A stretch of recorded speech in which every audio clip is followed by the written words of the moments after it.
Saya akan menunjukkan kemasan gula yang tidak biasa, yaitu dikemas dalam ukuran 5 kg. Nah, ini ya, 5 kilo.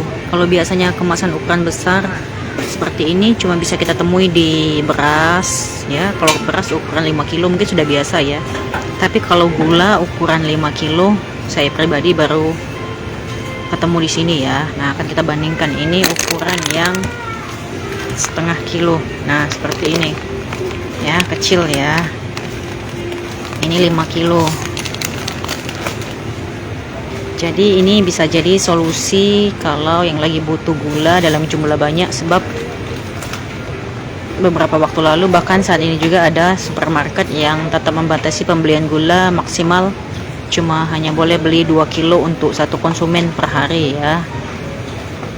Jadi kalau yang kemasan besar ini cocok, jadi bisa sekali beli langsung banyak, tapi cuma ada merek gula. Nah, yang kecil ini kemasan, sebentar saya cek dulu kemasan berapa ini.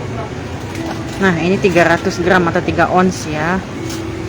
Ini setengah kilo, ini juga setengah kilo, dan ini 5 kilo ya.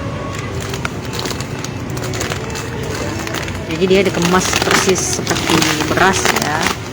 Ada lubang tempengannya ini untuk dipegang ya, jadi cukup kuat lah, tidak jebol ya. Jadi persis dikemas seperti kemasan beras di plastik ya, bukan karung ya. Jadi kalau yang misalnya butuh gula banyak dan jangan lupa subscribe, share, komen, dan like ya.